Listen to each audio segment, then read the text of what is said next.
São 9h58, Sheila. Falamos aqui rapidinho com o Josino, né, sobre a história das barreiras sanitárias, o Ministério da Saúde prometendo adotar medidas como essa, né, das barreiras, aumentando a testagem para tentar evitar a circulação da variante indiana do coronavírus no Brasil.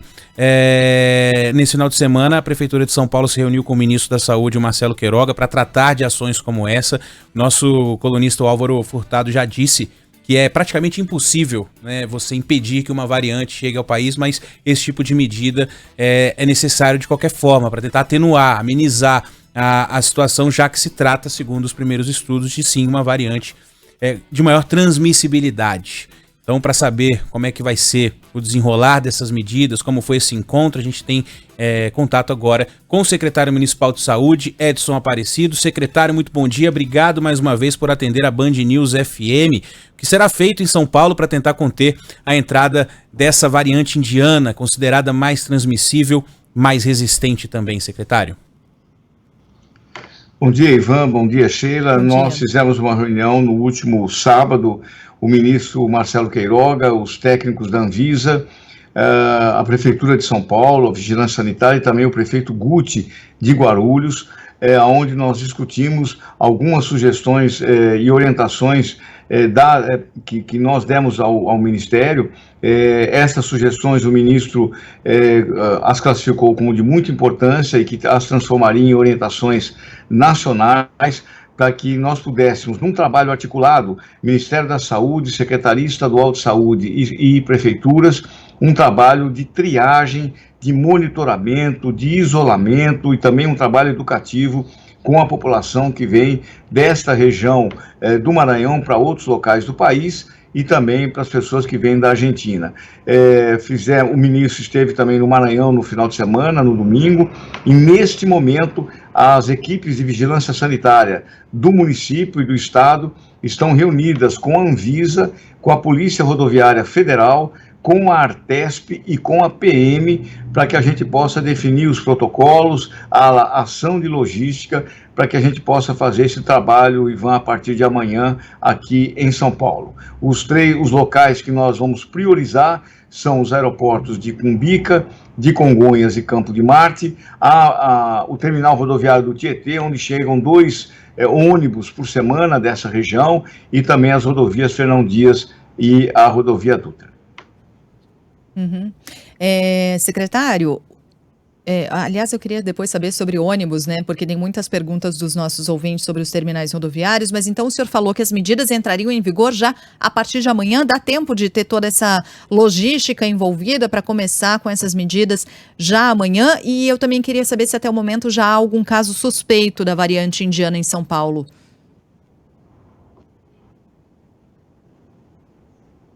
Acho que o secretário não está nos ouvindo não, mais. Por enquanto, nós temos os casos confirmados. Por enquanto, nós estamos com os casos confirmados no Maranhão. Há um caso suspeito no Rio de Janeiro, de um trabalhador que veio da Índia e que passou, inclusive, pelo aeroporto de Cumbica. Nós já estamos levantando, inclusive, o nome das pessoas que estiveram nesse voo para poder fazer esse monitoramento. Mas já estamos também, Sheila, há 20 dias com o trabalho de amostragem de pessoas que testaram positivo na cidade. O Instituto de Medicina Tropical da USP e também o Instituto Butantan estão fazendo o sequenciamento genético desses testes que foram catalogados pela Prefeitura de São Paulo.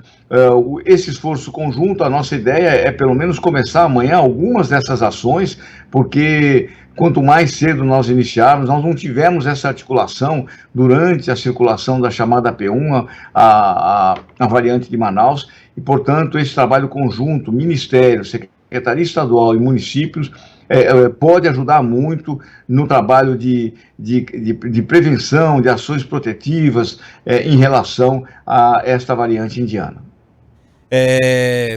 Às vezes soa esquisito, né, secretário? A gente precisa tomar essas medidas o quanto antes, né? Tem um ano aí, como o senhor falou, faltou articulação de fato, né, desde o começo da pandemia para que essas barreiras fossem implementadas. A gente citou aqui recentemente, só para não passar em branco, né, já que o senhor citou o prefeito Guti, né, ele foi um dos que tentou falar várias vezes com o Ministério da Saúde para colocar uma barreira sanitária lá no aeroporto de Guarulhos e nunca conseguiu. De qualquer forma, o que os especialistas que a gente tem ouvido aqui na Band News FM falam? Que é possível sim que uma terceira onda da pandemia chegue ao Brasil, não sei se intensificado, impulsionada por essa nova variante, já que é muito difícil, mesmo com as barreiras, impedir que a variante chegue por aqui. Em relação à terceira onda, o próprio ministro da Saúde já disse que não vê muito isso aí, de terceira onda, mas os especialistas falam que sim. Como é que o senhor está enxergando, diante dos casos, diante do número de internados, diante dos gráficos que o senhor tem acesso, o nosso momento aqui em São Paulo? Segunda onda, terceira onda, é uma onda só que nunca passou. Como é que o senhor define esse momento atual da capital paulista em relação à pandemia? Olha, Ivan, claramente a chamada primeira onda, o ano passado, 2020, se deu em função do chamado vírus importado, né, que nós tivemos da Ásia e também da Europa, sobretudo no norte da Itália. Depois, a segunda onda, a partir de fevereiro deste ano, também a prevalência do vírus de Manaus, da variante de Manaus, os estudos nossos do inquérito sorológico aqui do município de São Paulo comprovaram que cerca de 70% do vírus que transitava na cidade de São Paulo era exatamente a P1 de Manaus, né? Os nossos técnicos já há alguns dias manifestam a preocupação com a eventualidade de uma terceira onda, por isso que o município, inclusive, está se preparando. Nós fizemos a compra das usinas de oxigênio, autorizamos as organizações sociais a importarem kit de intubação, vamos transformar os nossos 16 hospitais-dias também em leitos de UTI aqui na cidade, com os 347 respiradores que recebemos do Estado. Esse tipo de análise ele precisa sempre ser feita quando você trata de uma pandemia como essa, com medidas de planejamento e com medidas que possam exatamente fazer com que todas as pessoas que venham ser cometidas pela doença possam ser tratadas. Não necessariamente a eventual ocorrência da terceira onda estaria vinculada, inclusive, à circulação da variante indiana. Nós não temos ainda comprovações científicas em relação a isso, mas o mais importante é se ter, sim, um planejamento, é estar preparado para que, se eventualmente nós tivermos um recrudescimento da doença, a gente esteja em condições de tratar todas as pessoas que precisam ser tratadas. O patamar hoje, nós temos um patamar de estabilidade já há mais de 15 dias, mas é um patamar de estabilidade muito alto, é quase 80% dos leitos de UTI ocupados, né?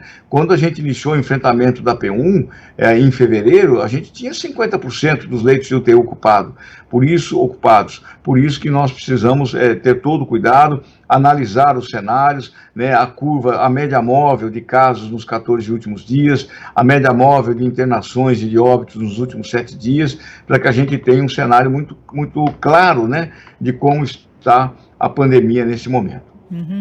Secretário, há muitas manifestações aqui dos nossos ouvintes sobre ônibus clandestinos. O senhor falou de medidas a serem tomadas nas rodoviárias, não é? Do Tietê, Barra Funda. Agora, a gente sabe como a banda toca em São Paulo, né? A quantidade, um sem número, infelizmente, de ônibus que fazem o transporte clandestino. Como é que fica a situação desses ônibus que fazem o transporte clandestinamente, param em alguns pontos que não são das rodoviárias? Que tipo de controle é possível ser feito nesse sentido? Porque a gente está falando de uma atuação junto com a polícia mesmo, para valer? Então, Sheila, por isso é importante essa articulação, porque esses ônibus, mesmo os clandestinos ou aqueles que são legalizados, eles passam em outros estados antes de chegar em São Paulo e passam por outras cidades em São Paulo antes de chegar na capital. Por isso que esse trabalho ele tem que ser coletivo, ele tem que ser conjunto, e o ministro Queiroga exatamente anunciou isso. Quer dizer, as orientações que serão dadas agora pelo Ministério, elas serão orientações nacionais. Aqui a forma que nós vamos ter, primeiro, é o terminal do Tietê, e numa ação com a Polícia Rodoviária Federal, na chegada aqui em São Paulo, nos postos da Polícia Rodoviária e nos pedágios, uma ação articulada também junto com a Artesp, para que a gente possa fazer, se possível, a identificação de sintomáticos respiratórios. É um trabalho minucioso, é um trabalho de monitoramento, evidentemente, ele não vai ser possível a abordagem da totalidade das pessoas, mas, de qualquer maneira, já é um filtro, já é uma forma de você estabelecer medidas protetivas e de acompanhamento em relação aos sintomáticos respiratórios e a possíveis casos da nova variante. Uhum. Queria falar sobre a vacinação. O senhor já disse que a vacinação das grávidas, das puérperas com comorbidades está abaixo da prevista. Essas mulheres podem receber a dose em qualquer UBS. Tem havido um certo temor dessas mulheres em buscar a vacinação, secretário? O senhor acredita que seja isso? Para você ter uma ideia, Sheila, nós poderíamos já ter vacinado e fizemos uma concentração muito grande a semana passada, 24 mil gestantes com comorbidades e puérperas também. Apenas 3 mil desse contingente compareceu. Nós separamos aqui as vacinas da Pfizer, que são aquelas orientadas pelo Anvisa, para que esse grupo prioritário possa ser imunizado. A partir de hoje, no final da tarde, e aí amanhã nós teremos de novo a Pfizer em todas as unidades básicas de saúde da cidade. Então a gente pede, é seguro, as gestantes precisam, sobretudo aquelas que têm comorbidades, as puérperas também, precisam ser vacinadas. É importante que compareçam na UBS ou em algum mega posto de saúde nosso para ser imunizada. A partir de amanhã, nós temos de novo a Pfizer em todas as nossas unidades e as gestantes devem procurar essas unidades para serem vacinadas. Para a gente fechar aqui e encerrar, secretário, na próxima sexta-feira está prevista para ser aberta a vacinação contra a Covid-19 das pessoas com comorbidades e com deficiência permanente que recebam aquele BPC com mais de 40 anos. Tem mais algum grupo prioritário entrando nessa semana no calendário de vacinação? Como é que a gente está? Não, por enquanto são esses. Nós estamos fazendo uma avaliação agora com a vigilância sanitária aqui do município, para eventualmente avançarmos em algumas outras categorias. Nós conseguimos reduzir a vacinação dos profissionais de saúde que estão no PNI, dentistas, médicos, enfermeiros, fisioterapeutas, nutricionistas autônomos, até acima de 30 anos. Estamos vendo o que é possível mais ser feito ainda. Estamos fazendo uma discussão também com os nossos técnicos da vacinação das lactantes. O prefeito Ricardo Nunes deve, em breve, inclusive, anunciar essas medidas. Mas, por enquanto, nós estamos avaliando quais são os outros grupos que nós devemos iniciar a vacinação. Está previsto também, você sabe, a partir do dia 1º de julho, iniciarmos a vacinação pelas faixas etárias, seriam as pessoas de 55 a 59 anos, sem comorbidades, para que a gente consiga avançar rapidamente no processo de vacinação. Aqui já foram 4.700.000 doses aplicadas na cidade, e quanto mais cedo a gente avançar na vacinação, mais nós teremos a nossa população protegida contra a Covid-19. Secretário Municipal de Saúde, Edson Aparecido, conversou conosco aqui no Band News São Paulo. Secretário, obrigado mais uma vez por atender o nosso ouvinte. Um bom trabalho para o senhor. Obrigado, eu que agradeço.